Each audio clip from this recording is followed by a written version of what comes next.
Kamusta? Your maestro is present today.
Today is my first day of work. So since hindi pa po ako nakapag-transfer ng bago kong apartment, so I need to travel at least more than an hour. At least an hour. So magti-train muna ako for 10 minutes and then bus mamaya siguro mga more than 30 minutes. Alright, see you later! So, nandito na po tayo ngayon sa train station from Xie station going to Taiwan station. So, yesterday, I received my work permit.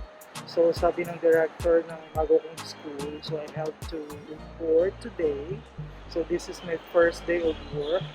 But the first day of class will be on September 1st. So, I still have today, Friday, Monday, and Tuesday to prepare. So 4 days to prepare before the opening of classes here in Taiwan. So naghihintay ako ng train. So let's wait.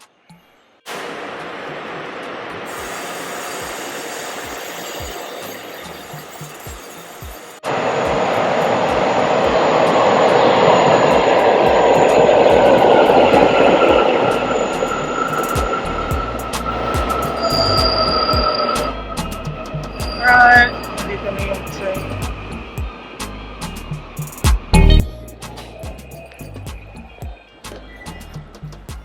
Alright, nandito na po tayo Taiwan Station. At pupunta po tayo ng bus stop. Isa pa pong sakay papuntang school.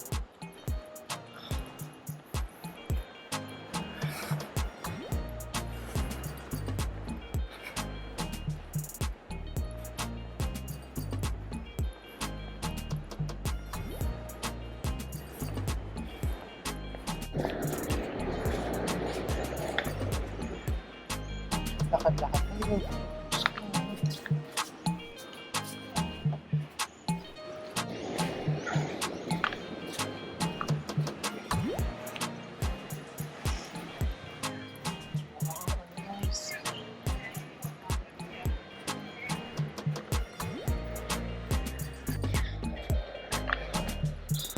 Lapit na tayo.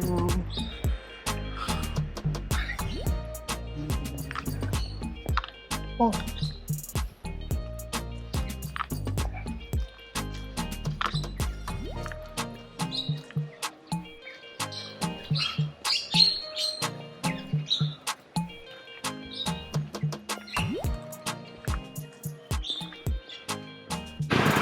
Yan, nandito na tayo.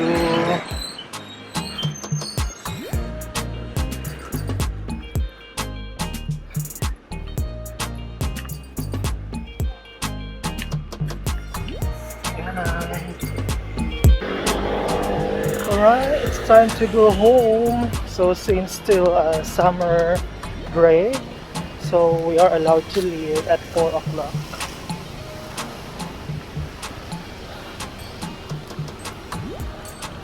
So as usual, maglalakad papuntang bus station. And then after that, pupunta tayo.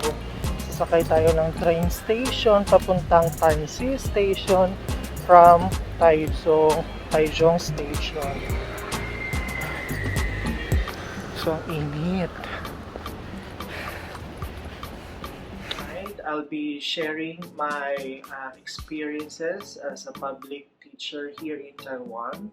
So, habang ginagawa ko po yung pag-share ng experiences ko dito, so kakain po ako ng dinner na I bought it from Pizza Hut. So, I bought some lasagna, chicken, and then I bought this rice in Family Mart. And then of course, I have my drinks, 7-Up. So, I started, oops, sorry.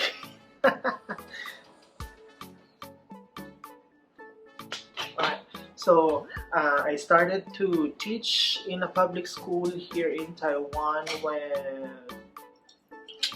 last 3 months ago. Is it 3 months?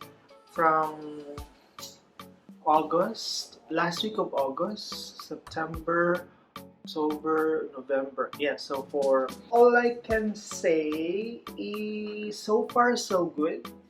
Dahil nga, if I compare it from my previous job, I need to teach 22 periods, and per period it's 50 minutes. Unlike here sa public school, I only need to teach 20 periods. So 20 periods per week, and then each period is only 40 minutes. And then mas yung kagandahan sa pagtuturo sa elementary, dahil yung first period will start at 8:40, and then then mag-end yung fourth period at 12 noon. And then, in between, merong 10 minutes break yung estudyante. In between. And then after 1 and 2 periods, they have 20 minutes break. And then in the afternoon, the classes will start at 1:30.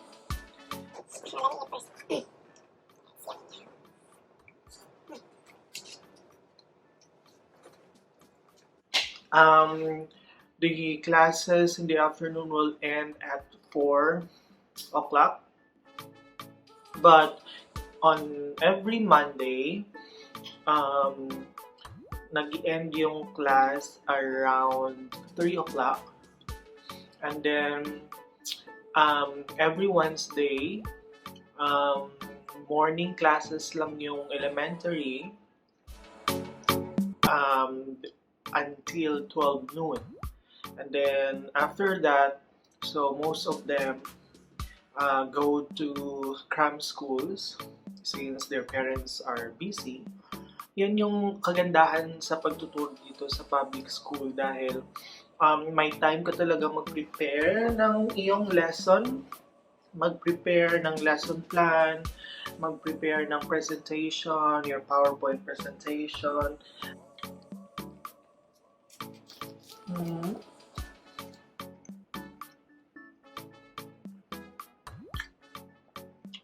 So this one, I usually buy this for breakfast.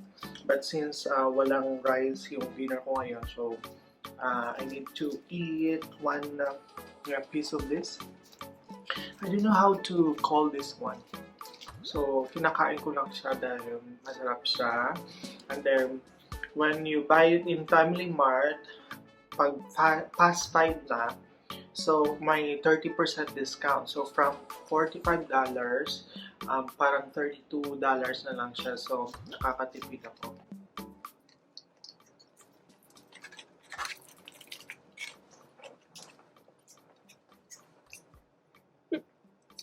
Yung subjects na tinuturuan ko ay English from grade 4, 5, and then grade 6. So, nagtuturo din ako ng science sa grade 3 dahil nga yung bilingual na subject na pinupursu ng school namin is yung science and then yung dance class.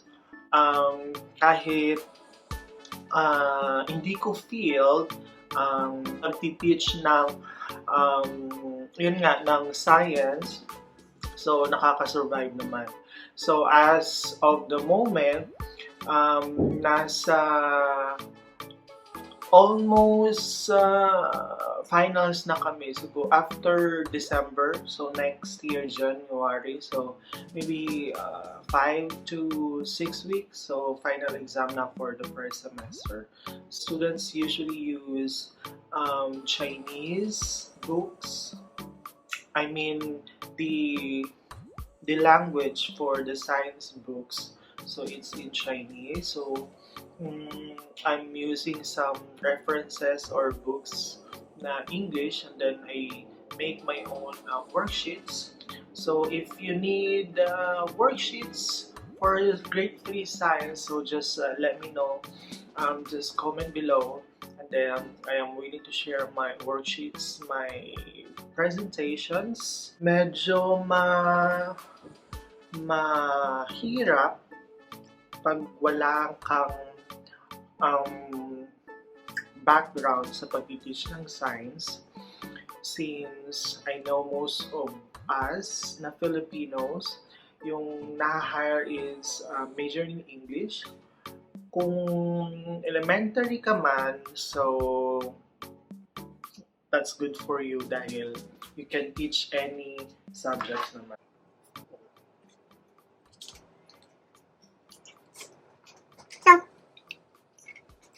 About my colleagues, I actually like them.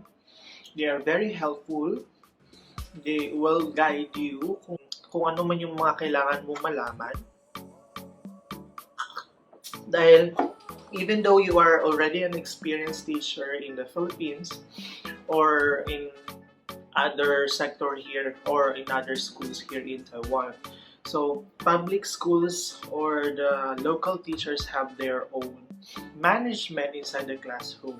So they will teach you how to manage the students.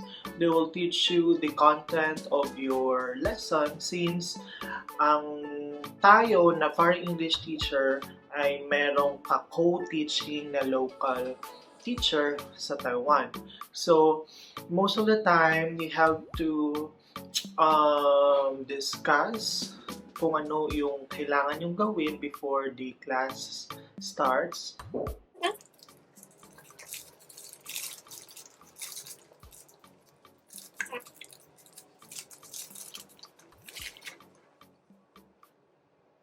For 3 months, observe na ako ng 2 beses.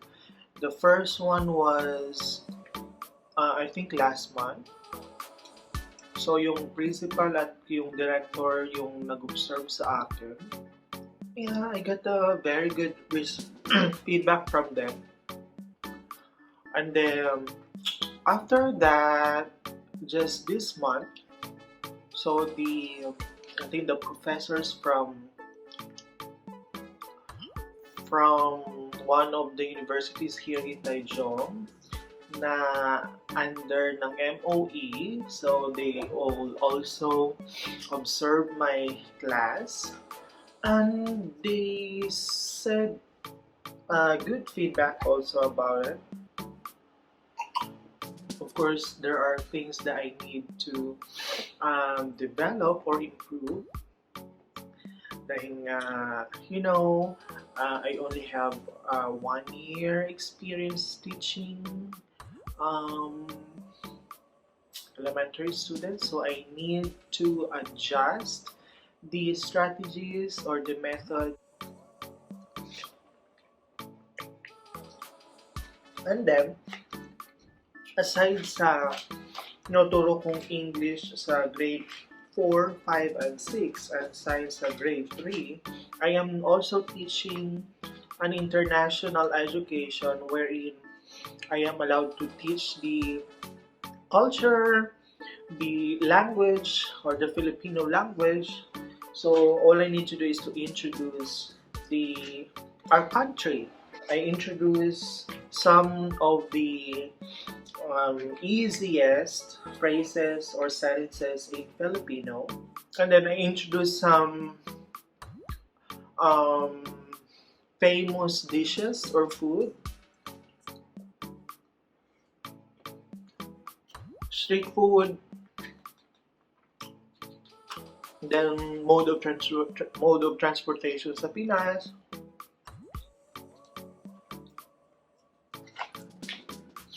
So, yung feedback from the students, I believe they enjoyed it because they can learn some Filipino words like kumusta, kumusta ka, mahal kita, ano ba yun? Pasensya.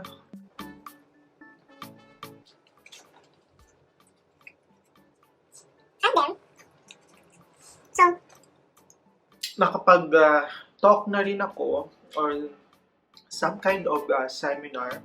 I also introduced the culture, the euphemism, the taboos in the Philippines to my colleagues. So it's just an hour talk. I think it happened last month. And then this month, I did my second talk. So I presented the education in the Philippines. So they were actually shocked when they found out na yung salary ng teacher sa Pinas compare sa salary natin dito is like 25% or 30% lang yung salary. And then they were also shocked to see some of the photos I presented to them na yung classroom sa public school na kailangan mag-share. For example, sa isang classroom, may 2 teachers, and then nag-share yung mga estudyante na let's say 90 to 100 dahil nga kulang yung classroom. So,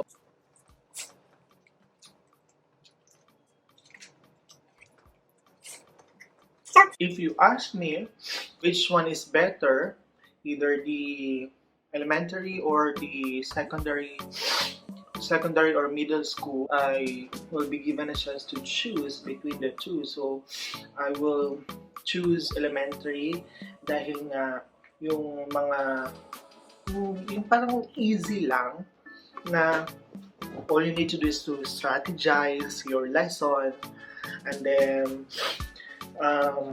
the materials are given already. Yung book mo, yung books namin na ginagamit, There are animations, there are recordings of the pronunciation of the vocabulary words, and then yung workbook nila, usually yung lessons sa English namin.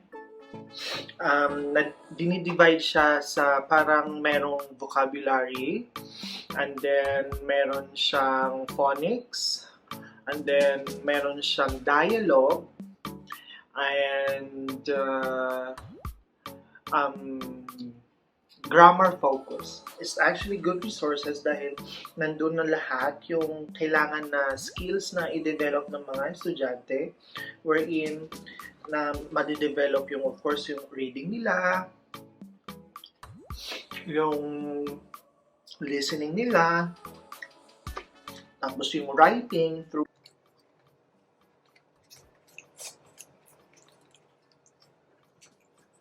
What I have noticed, siguro yung list na skill na hindi masyadong nade-develop ng mga estudyante is yung speaking skills nila. Dahil most of them are shy to speak, but most of them are good in listening. They practice their listening most of the time instead of their speaking. Yung work hours, so I will start at 8 and then I will end at 4:30. And then most of the time, yung time ko every Wednesday in the afternoon, so that is the time for me to do my lesson plans, to do my presentations. So overall, it is a good experience to teach in a public school here in Taiwan. Aside from those good colleagues I have, of course, the salary is better compared to my salary last year. The government or the MOE, they provide you housing allowance, and then you have the flight reimbursement, and yung sweldo, meron silang pinoprovide na salary scale for bachelor's degree, for master's, and then for doctorate. And then of course, if you have experience or teaching experience, so they will count it. But be reminded na yung experiences sa college or university are not counted. Dahil sa case ko po I had 3 years teaching experience in college. So, sayang. Siguro mga nasa 3,000 to 4,000 pa sana yun. I'd like to congratulate those Filipino teachers who will be coming here this December, hopefully, or next year, February. So, I hope you will have a great experience teaching here in Taiwan.